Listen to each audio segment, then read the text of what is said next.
yeroodhaaf maqaa kiyya himachuun barbaadu kanan dhaladheetti guddadhee jiituu magariituu Oromiyaa keessatti barnoota kiyyallee kutaa 1 hanga 12tti maatii koo biratti ergan baradhee booda sanaan booddee carraa mooraa yuunivarsiitii seenuu argadheen waggaa 3 barnoota ikoonomiksiitiin baradheen xumureera.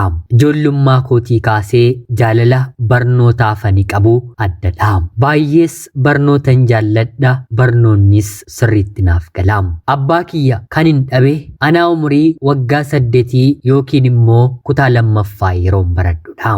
Abbaan koo yeroo sanayyuu nama umuriidhaan deeme yeroo ta'u bara mootummaa Haayile Sillaasee qondaala mootummaa yookiin immoo abbaa lafaa lafa hektaara hedduu fi mana bakka hedduutii kan qabu ture.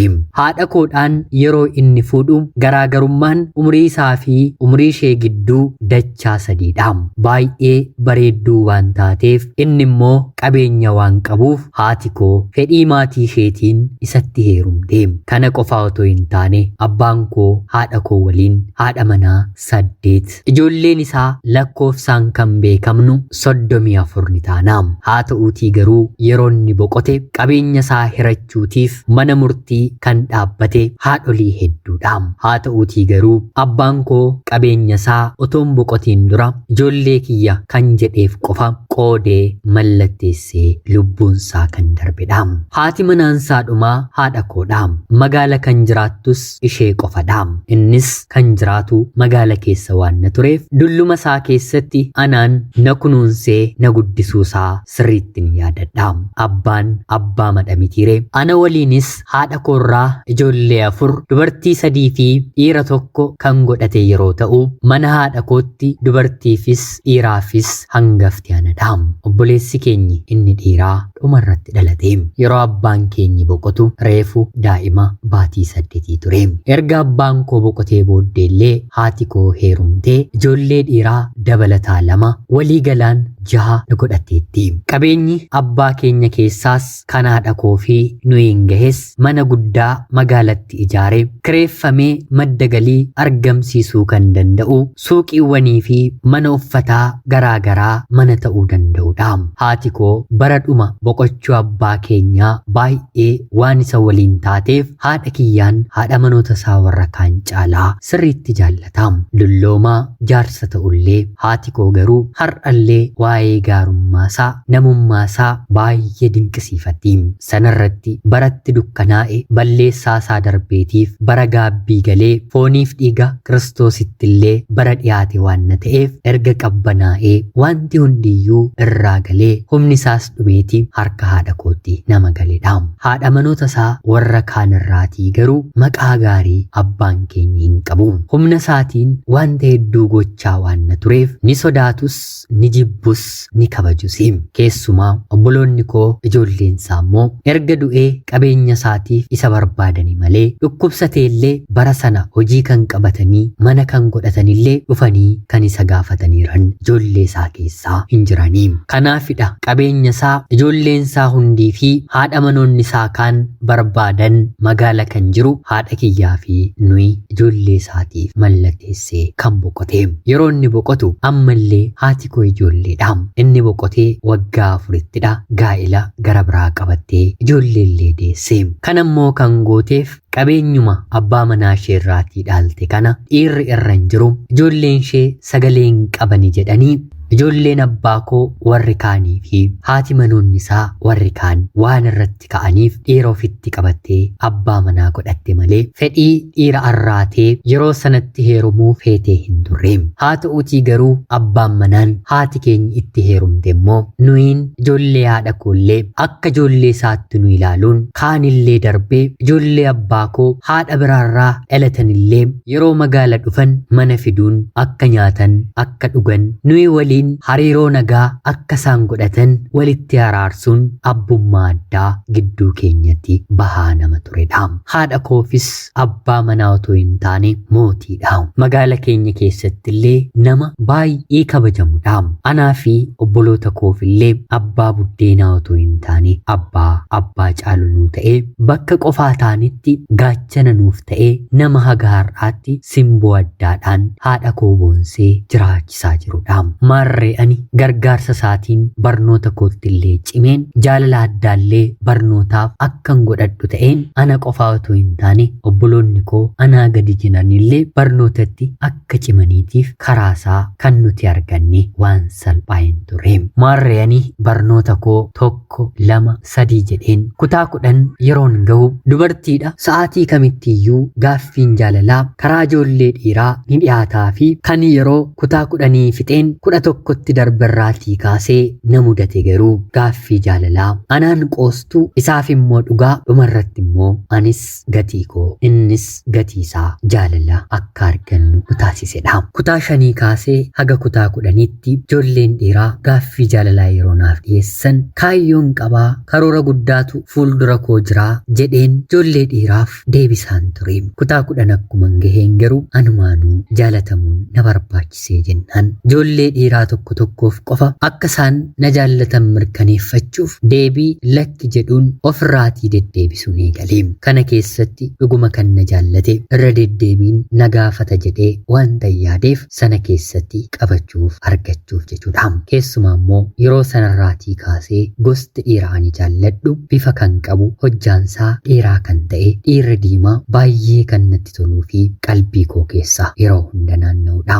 Eenyu akka ta'e beekuu baadhus haa ta'uutii garuu nama akkanaa argachuu baay'een fedha. Sa'aatii sanatti ulaagaa haga ta'etti gosumti dhiiraa ani barbaadu yoo na gaafatanillee sababa ittiin ofirraatiin deebisu hin dhabu. Sababiin isaa immoo kutaa 10 yeroon baradhu jechaan kananaaf gaaffii jaalalaa naaf dhiyeessaa turan harka caalu barattoota kutaa 11f kutaa 12ffaadha. Hojjettoota namoota hojiirra jiraniitiif badaa faara hin kennu.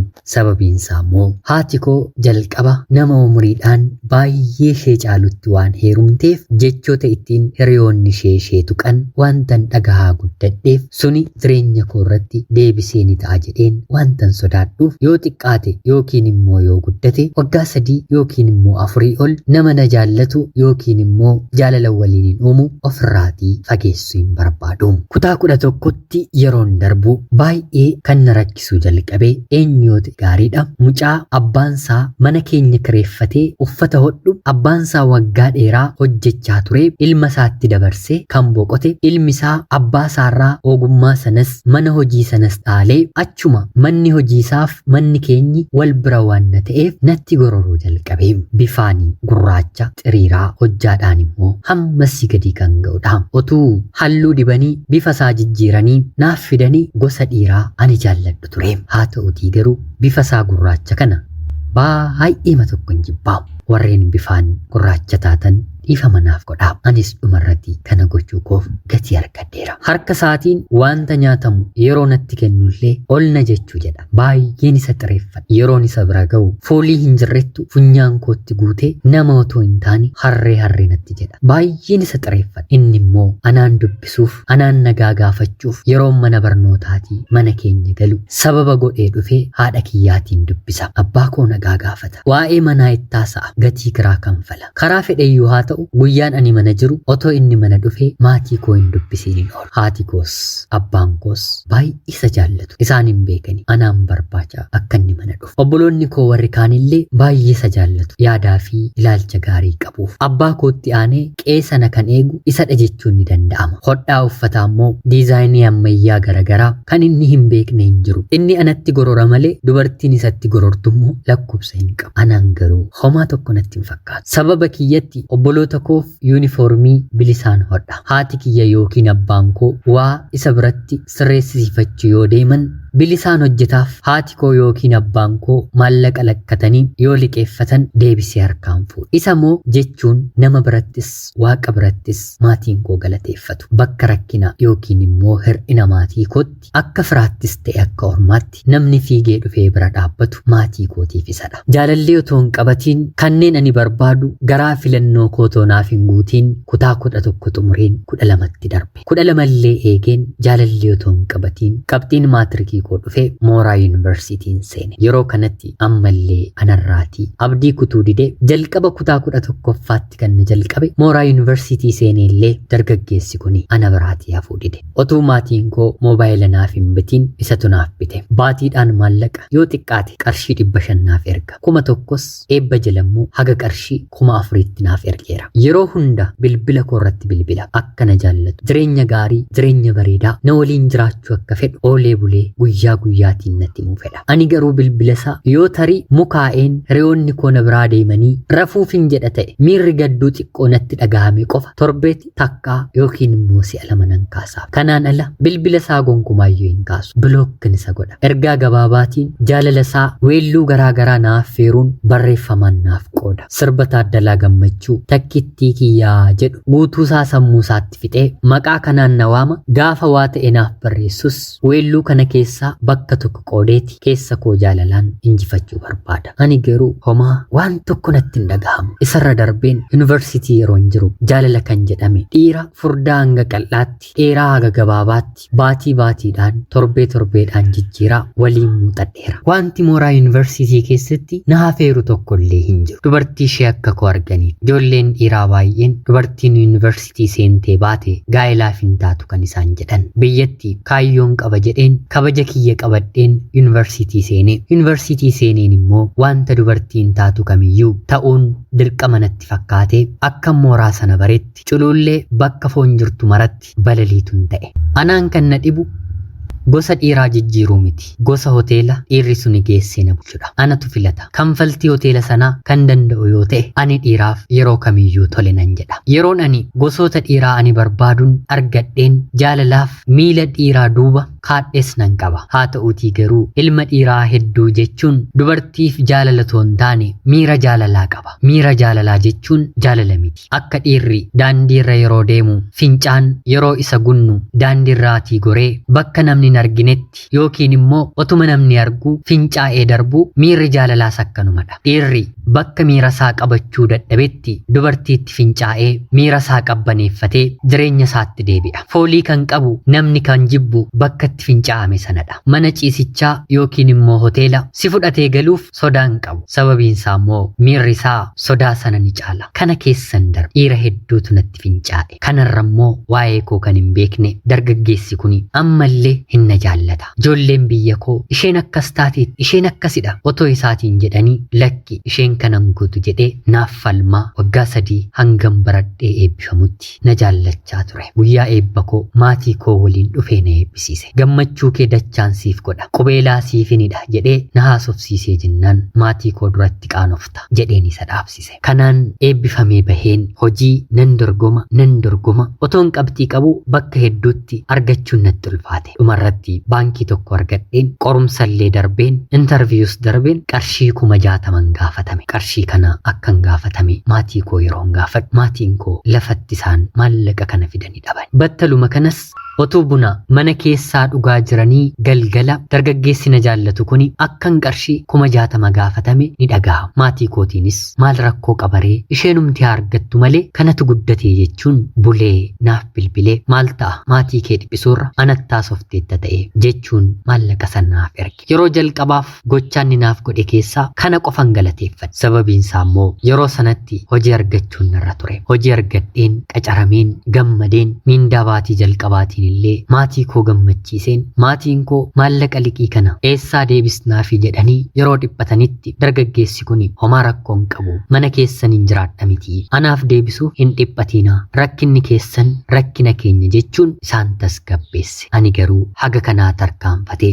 maatii koo keessa seenuunsaa dur miti amma natti dhagahame. Maallaqa kee tokko lamaan lakkaa'een siif hin kennan jedheen. Innis ani hin barbaadu jaalalaaf jedheen kan hin kanfaledha. Bor hojjedheen deebiseen nan argadha. argadhanaa jedhe. Hojii kiyya ittiin fufe.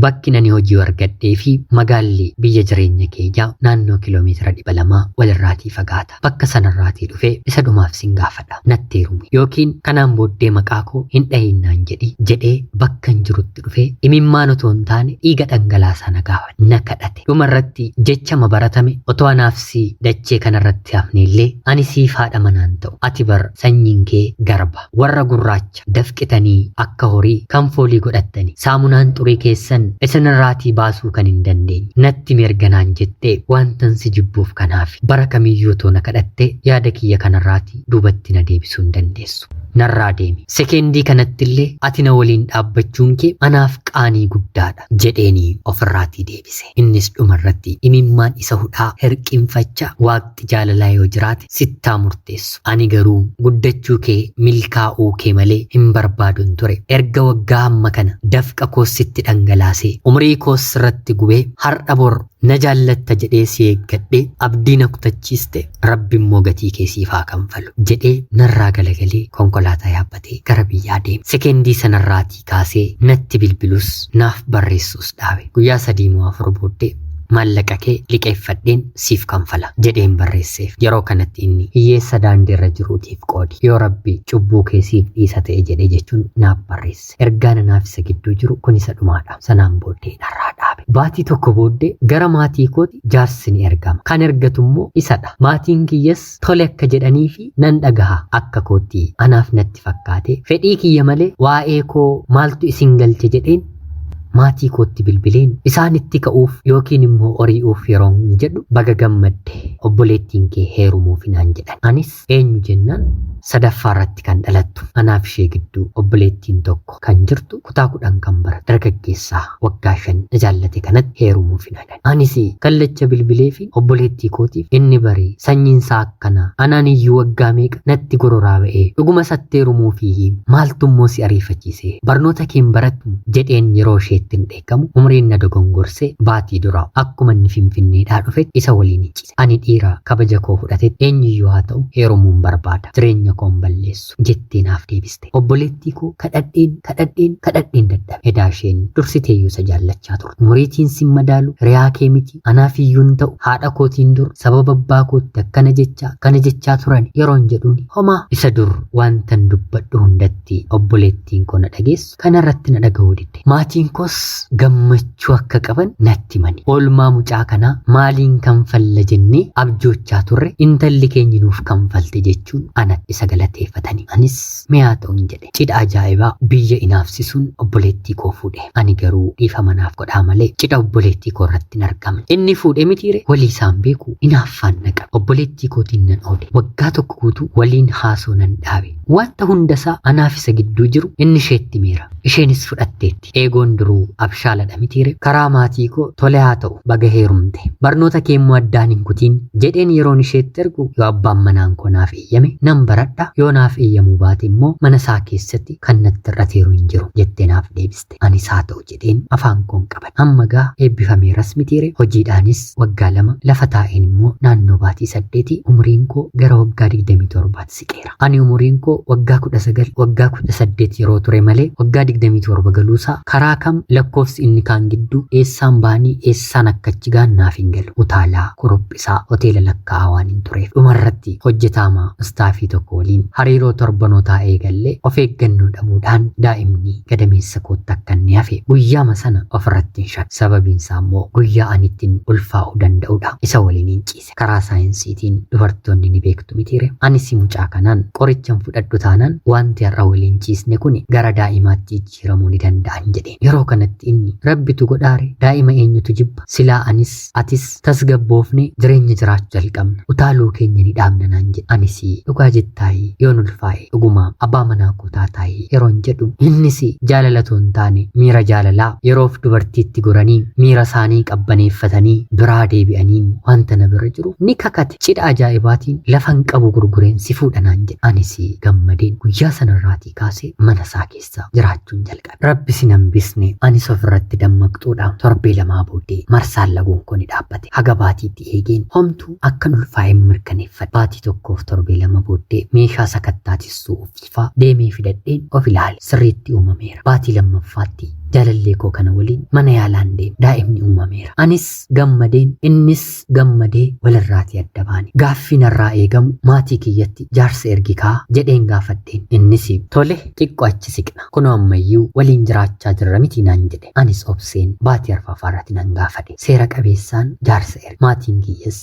eeyyama koo gaafatanii tole jedhani. Wanti hundi ariitiitiin ta'ee xiqqoo ulfi koo wanta natti jabaateef waan na dhukkubeef bakki hojii keenyaallee bakkuma tokko waan ta'eef obboleettii koo anarratti dhalattu yeroo boqonnaa ishee baatii lamaaf na bira akka turtuuf ofitti waame. Haa ta'uutii garuu torbee yeroo hin guunne keessatti abbaan manaan koo obboleettii koo waliin otoo inni hin ciisu halkan hirribaa ka'ee qaban. Kanaan booddee wanta uumamu anumtuu isinitti himuun barbaachisu. Obboleettiin koo gara biyyaatti galte. Innis torbanootaaf narraa adda bahee dhiifamaan walitti deebine. Anis hojii koo kaleessaa waan hin beeku dhiifama nan godhe. Haa ta'uutii garuu kana godhee dhiifama godheefiin torbee sadaffaa meeshaa fi dokumentii isaa mana keessaa barbaachisu hundumaa fudhatee sin barbaadu naan jedhee mana ofiisaa kireeffate keessaa ba'ee mana biraa kireeffatee jiraachuu jalqabe. Bakka inni jiru deemeen jilbat kufeen nan kadhadha. Homaa biirootti nan kadhadha. Homaa hiriyoota isaatiin akkanaaf kadhataniif nan kadhadha. Homaa gaa'ela seera qabeessaas waliin raawwanne mitire. Jaarsummaan kiyyaa akka ergametti hafee daa'ima abbaan na bira hin jirre nan dahe. Cubbuun dargaggeessaa waggaa 5 na kadhachaa ture dabareedhaan na boossisuu eegale. Obboleettiin koo har'a giiftiidha. Ijoollee 2 deessee mana jaarrateera. Maatii koo isaantu gargaara. Isaantu jiraachisa. Daa'ima koollee daheen haadha kiyya narraa fudhuu galiin jedhe. Haati koos dhala kooti jettee naa guddisaa jirti. Ani garuu har'allee gaabbuu dadhabeen inaaffaan obboleettii koo na gubaa. Jireenyi gaarii akka lootarii takkuma namaa dhufaa eegaa hawwaa hafeen jira. Yoon akkanatti waa'ee koo dubbadhu jecha waan na ta'eef miira koo jechaan ibsuun bakka hedduutti natti ulfaateera. Haa ta'uutii garuu dubartootaaf dhaamsin dhaamu dhiirri gatii isinitti baasee dhugaadhaan isinitti jaallate akka isin hin dhabne obsee waggootaaf dhiirri dubartii tokko barbaadu tokko yookiin 2 gowwaan isheen akka koo ijji ishee banamuu hin dandeenye bifaan halluun dubartiin dhiira qooddummoo kun akka koo gatii ishee argattee manatti deessee jaarsummaan ishee jaarsummaa saree ta'ee bukoo gadii ta'een hafee jiraachaa jira. Obboloonni koo lamaan isaaniiyyuu heerumanii ana qofaatu gaa'ela malee hafe. Umuriin koos deemeera. Kanaan booddee tarii akkuma haadha koo isa dulloomitu dhufee yoo na fuudha ta'e hin beeku. Isaaf isan mallee qalbiin koo amanee waan hin fudhannee fi araada yookiin suusii dhiira ari'uu keessatti nanafa haa ta'uu dhukkuba ta'etu dhufee duguugee na fudhata haa ta'uu rabbitti deebi'een qalbii jijjiirradheen ofitti deebi'a haa ta'uu kan koo anumtuun beeku. Isin immoo wanta naan jettan naaf barreessaa. Barnootaan digirii darbeen maastarsii gosa 3dhaan baradheera. Sammuun koo tasgabbii waan naaf hin kennineef aareen kanumallee baradha. Akka nan fayyadne nan beeka. Waan hundumarra milkiin dubartii dursitee kan gochuu qabdu mana ishee jaarrattuudha. Kan rabbi irraa eeguu firii godhachuudha. Kanaan alatti warreen kaan hin barbaachisan jechuu otoo hin taane dabalataadha. Isaan yoo hafan rakkoon qaban. Inni kun garuu hafuun qabuun dhaamsa kiyyas. Ana obboleettii keessan Jiituu Magariituu Oromiyaa keessaa ulfaadhaa.